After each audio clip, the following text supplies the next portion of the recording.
Hello, you are listening to the Gamer Librarian Podcast, the best podcast you can find on this side of the multiverse. I am your host, Adrian, and today I will be talking about the first Dragon Age novel and more Elden Ring DLC. Afterwards, be sure to subscribe to be notified when future episodes are released, and show your support by liking and leaving a comment. Thank you for joining.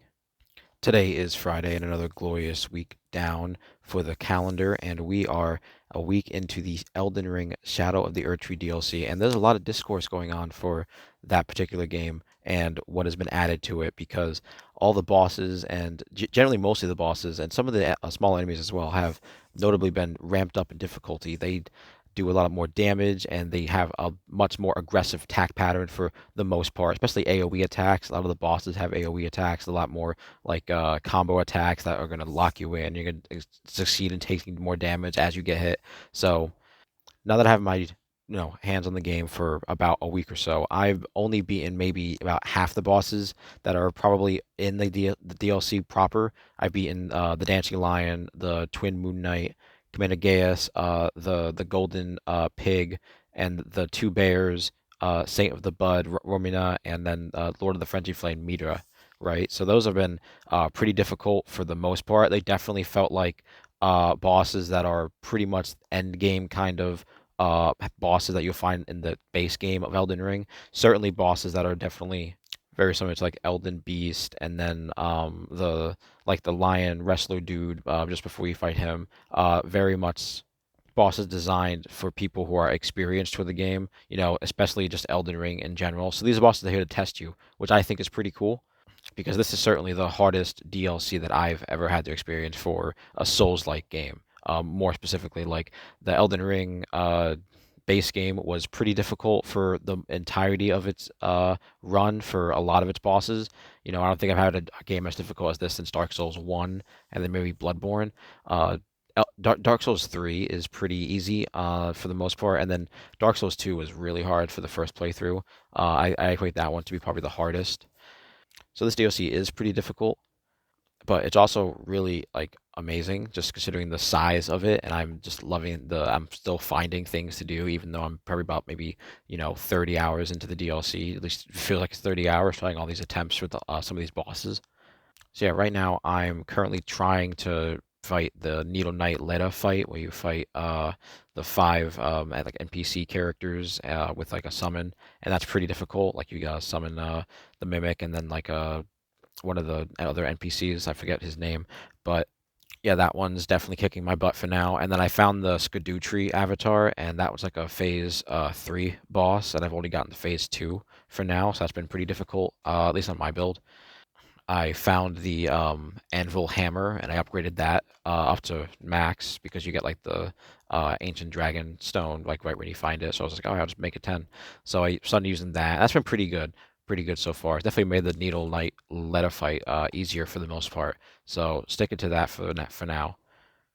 I'm definitely excited to see what else the game has to offer with more of the end game stuff for the DLC. I've been trying to stay off of what bosses I haven't played or beaten yet. Like I know Radon is a returning boss towards the end of the game, so I'm trying not to look too much into that. But I'm definitely going to try and make sure I beat most of the bosses in this DLC before some of the other stuff that comes out or that I want to try and do become in the way because this DLC is big. It's definitely taken me a little bit. I might have to rethink my current build for a lot of what I'm gonna have to approach coming up.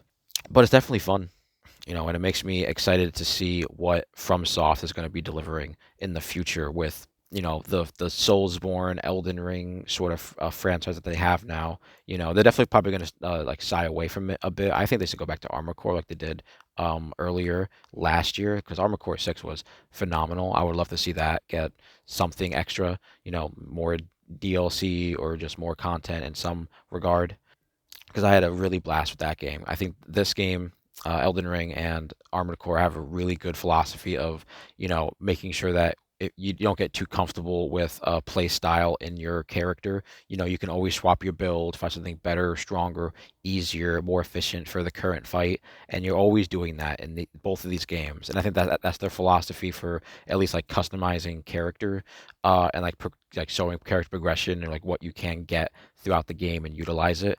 That's what I think is really great for the games that FromSoft have been making so far, which makes me excited for what they could be doing in the future. I don't know anything else about their catalog, but it definitely is promising considering the scope that Elden Ring and the Armored Core previously, and just the Elden Ring Soulsborne series in the general. So yeah, let me know what bosses you guys are currently on in Elden Ring. Did you make it to the bosses? Did you not beat Morg or the other boss that you can't do? You know, how far did you get in the DLC? Who's giving you trouble right now? Because I want to know who's having real difficulties with this game. Because if we can get online, let me know. We'll get something going. I can beat the boss for you. But we'll see what happens. So besides Elden Ring, I've also begun reading the Dragon Age Stolen Throne book. This is the first book in the Dragon Age series, and I believe it's, the furthest piece of media in terms of the lore that we're gonna get. I don't think there's any prequel stuff or anything set before Stolen Throne specifically. I'm not gonna look at the timeline. I don't really care, but in terms of like what content we can specifically get in terms of the games, movies, books, comics, I think everything is set from Stolen Throne, which is a little before Origins, like maybe 20 years or so, and then everything after that is just we all see that. So we don't see any of like the first two or three ages, or like the Dragon Age, which is what like they call like the centuries or whatever in the series. But yeah, this begins it, the Stolen Throne. I've never read this book, and so far I'm loving it. It features focuses two characters that are featured in the Origins game, Merrick and Loghain. Merrick is, more of a NPC kind of character in Origins, and Loghain is eventually could possibly be a party member. That's definitely an option in the game that you could choose.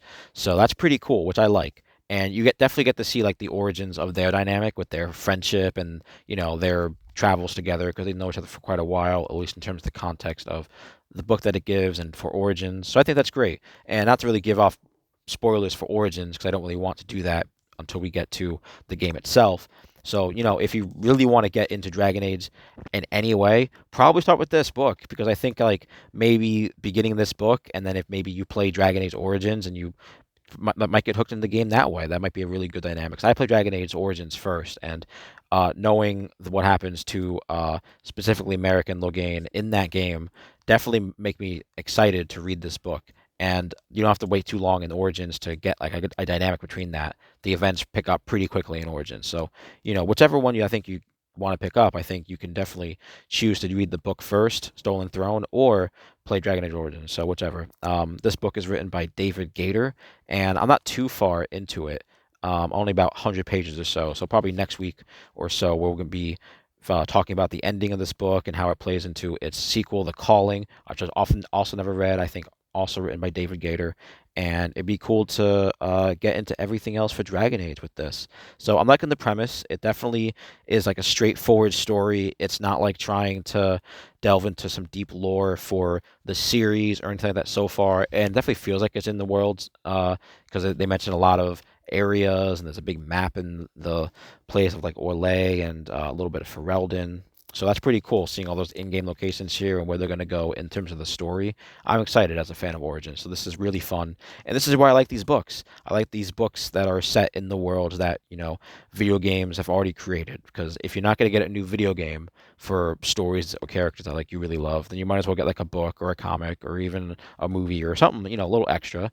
Because a lot of companies, they're not using a lot of these titles. So I think it's really good for them to maybe branch out and just, add to the franchise or the lore in just a way that's not a $60 game or a really poorly made cash grab kind of game that really just makes the fans upset. And it's like, why would you even add this to the franchise itself or the lore or anything, which is pretty upsetting. So David Gator, you're doing a pretty good job, at least with this book, from my understanding. I'm liking the characters; they're pretty funny, and they're pretty exciting to see like in the action. Because like Loghain is a very like temperamental character, and he's very like upfront with Merrick, and Merrick's definitely like more like stoic, calm-headed, and that's definitely like a dynamic that's pretty cool for the book so far. and I'm liking it. It's definitely cool. So, maybe give it a shot if you're interested in Dragon Age in any way, or if you're an old fan and you never read the books before. So definitely, follow along, read it with me. Let's see how far we can get before the Dreadwolf comes out, or the Veilguard. Now we're getting the names mixed up, which is like crazy because we've been calling it something for like 2 or 3 years now, and now we got to like call it a new name, and the Veilguard is stupid. It's just basically like Inquisition. I don't know. So Dragon Age Stolen Throne, loving it so far. And besides that, we're going to be stuck continuing with the Dragon Age Road to Veilguard, and that also extends to Gears of War E-Day with the same thing, playing all the games, reading all the comics, reading all the books, everything that we can do. That'll happen after Dragon Age. But after that, who knows what's going to happen? What book series that I'm going to read or comic series? Who really knows? And besides that, those are like the long term games. Once Elden Ring is over, at least for me, once I get like to the ending, like boss, probably beat Radon or a few extra bosses, I'm gonna be full throttle into Final Fantasy 14 again because I'm still stuck in the post Stormblood content. And I'm not really stuck. I'm just, some of the item level requirements is definitely like, capping me at a certain point. So I have to go buy or get gear in some way. So yeah, I'm still in Stormblood, and today marks the early access release for Dawn Trail. I was hoping to have beaten the Elden Ring DLC before this, and I could have had a little bit of time, but they had maintenance 2 days before the pre-launch for this game, and that was just 2 days where you couldn't play anyway. So I don't really feel too bad about not being able to. So, hopefully I can finish Elden Ring, so I can start ramping up and preparing for Dawn Trail, because this is as far as I've gotten in this entire MMO, and this is as far as I've gotten in any MMO. I'm at, maybe 300 hours or so, at least that's what the count on the PS5 says, and I'm loving it. I really want to see where Endwalker takes me, and then Dawn Trail. I just want to get into that. I was really hoping to get into the early access for that, but I'm liking the pace for it so far because there's so much story content that I'm not really upset that I'm missing out on like launch right here. Like FOMO doesn't really like apply to me, so like I'm not really like upset about that. I am excited that like I get to experience it, especially like in any way, because like it's still pretty new and I never experienced like a full MMO expansion at launch. So like I'm certain I'll finish Endwalker before the end of the week, which is hopefully gonna do depending on Elden Ring. But that's a different story. But Final Fantasy definitely gonna be full send into that until who knows what games come out. I'm definitely not really gonna keep track of what's coming out because usually the summer games don't really like come out within like the June, July, August months. Not that I'm really going to keep track of all that because there's not really anything I'm super keen on, excited for, except for maybe like Dragon Age and Gears of War for right now. Definitely no word on Hollow Knight, which is pretty upsetting. And then Civ 7, I think, has no release date or like a window of next year. So who really knows what's going to be happening with that game? And until then, I'm not really super hyped on anything coming out super soon. I'm sure I'll see stuff on it right now, but it's really just focusing on Final Fantasy and everything else. I don't really know if I'll even get like some of these games at launch because it's just not even super worth a lot of them at the time, especially with time that I have with a job and everything. So like Final Fantasy, I kind of thought I would had a time to ramp up and just do the entire story before the expansion of Elden Ring came out, but nah, it's definitely not the way that things worked out, which is all right.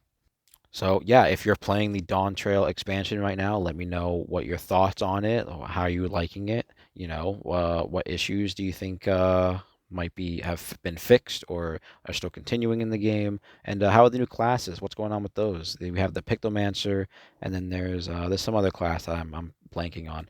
But yeah, Final Fantasy is great. I like this as an MMO, and I'm excited to see where MMOs go in the future, simply because we're not getting many of those anymore. They're all definitely weird takes on like live service, like certain games, and then we have the Dune MMO game, which has a whole bunch of stuff that we haven't talked about because I forgot to talk about the showcase that happened a few like 2 weeks ago or a week ago. They had a live show, and I watched like the first half of it, and then I watched like the extended videos that they put out after, or like the little clips, and they go into a lot of detail on it. Not a whole lot, but I'm definitely going to try and be more vigilant on what content they put out, because I'm certainly excited for it, but I'm concerned about some of the choices they make, especially because it takes a very drastic turn with the lore. Now, for anybody not familiar with the Dune franchise, it mostly takes place on Arrakis, and for the entirety of Dune, it's like a power struggle. Um, the like early idea of it is like the treaties, like the Paul's family, the main character, they're like kind of one family, and then the Harkonnens are another family, and they fight over the planet Arrakis for like the resource, the spice melons. And so events happen based into the book around that struggle, and like the power struggle definitely shifts more towards Harkonnen for like the book's sake. And anybody familiar with the movies, that's how that works. So based on that power struggle, certain events from the books don't happen in this new game, Dune MMO Awakening. I'm not going to get super into spoilers. They said it in their own like conference of what specifically changes and what not. I'm definitely keen to see on what does actually change, because as far as I know, there are some books that are somewhat prequels to the Dune franchise. So I'm not really going to go nitpicking onto what's canon or what's not canon for that. But a lot of the Dune book focuses on the main character Paul, and that he's a character that's not going to be in the game. Let's just say that he will not be in the game, which is a pretty big contention. As I think might be pretty cool if they make it like the main character. If the main character replaces him to a regard, and you kind of become him, and you start doing uh, uh, like Iraqi leader Muad'Dib kind of like leadership, morale kind of inspiration, like spiritual kind of connection with things like the Fremen. And that's another thing with the Fremen, is that I'm not sure if they're in the game or even like a playable character or race. There's an article from February that says that they aren't, and that's not really interesting to me. I don't want to play as Atreides or Harkonnen. I don't want to be those factions. I want to be a Fremen. Just the idea of the Fremen is so cool. The way that they have adapted to Iraqi and their culture with the water and all that. I want to be a Fremen, and that's all I want for the Dune MMO. And they're not doing that for right now. So who really knows what's going to happen with that game? I'm still going to follow it and be up to date with it as much as I could possibly be. I signed up for the beta alpha that they put out, and I don't really know if I got anything back on that. I'm going to check after recording this. So, if you're interested in Dune, the Dune MMO, follow along with me as we try to see what this game's going to be like. Because there's no proper gameplay. There's definitely like in engine rendered like scenes and stuff like that, but I don't think there's like real gameplay out. I could be totally wrong about what I'm saying right here. They had like a whole press release, but like some of the stuff definitely didn't look like it was properly like gameplay running in the game, and that's just not really promising to me, because I want to see how this survival MMO game plays. There's definitely a lot of weird stuff with how that plays into the Dune world, and I think they mentioned something about having the chains, how like shields work in the game, so people can't be just properly nuked or whatever. And I don't know, you don't have to make it as authentic as that, but I would much rather it be like fun, like experience to like not just be in the world, but then like play with other people, because you had that whole idea of being a Harkonnen and an Atreides and you're fighting, which makes me kind of believe that it's maybe like WoW with the Horde versus the Alliance, or similar to maybe like ESO with how you have like the three factions fighting in like Cyrodiil, especially since it's so long since I've played ESO, right? The PvP is just the two or three factions fighting over like territories. So that'd be kind of cool if that was, the Dune MMO. But who can say? I'm not really sure, but I'm excited because I love Dune, and I think after Final Fantasy, I would love to get back into another, couple 100-hour game for a little bit if it's good, depending on its launch and its beta and all that. That's definitely like something that's definitely on my mind to try and keep track of and just be excited for. And for games, For games, nothing really else for games. But I have been reading manga. Manga comes out, relatively pretty often. We get some releases every week or so, like One Piece or Wild Strawberry. But some other titles, we're getting every 3 months or so, or on hiatus, which isn't, too great. But we're definitely getting something here. So I try to keep up with as many manga as I can that I'm interested in. Um, like I'm interested in Dragon Ball, which as soon as that comes out, you can certainly bet that's going to be one of the mangas that I'm following along week by week. Berserk, certainly, that's not really on hiatus, but they're definitely transitioning from having a newer writer to, uh, trying to fill in the role of the previous writer for Berserk. And yeah, One Piece has been pretty great so far. Chapter 1118. Who's to say when this is going to end? And Luffy's Gear 5 ability is still pretty cool, kicking strong. And then we have Bonnie becoming like another kind of cartoony character like him. Not really much of a spoiler, but I'm trying to keep up with all the manga stuff as it comes out. And there's so many characters and everything like that. So I'm not really going to try to remember every character's name. But One Piece manga has been so great so far. And then we have Wild Strawberry, chapter 25 came out earlier this week, and that's been pretty cool. The like test thing is in like its third round now, and like 300 people pretty much got killed and maimed during it, which is wild, considering like why would they even bother doing that? But it's just to test out the one strong enough, which is metal as hell as far as you can say. But we have a little teaser of maybe a potential villain or something. I have a screenshot. Maybe I'll show it because I like to show the really cool art for this manga because I think it's really cool, especially with like the flower dynamic. So, somewhere in the previous episodes, there's definitely like some screenshots of some of the other cool like pictures from Wild Strawberry, which I think is pretty cool. I'm gonna love to see this animated once that comes out. And we have My Hero coming out later this week on Sunday. So next week I'll definitely be getting into that. And for manga, that's pretty much it. I'm not really caught up on anything else. Maybe I'm behind on the Power Rangers manga, the Go-Go Reject Ranger. But I haven't really, followed on that for quite a bit. And that's, typically it.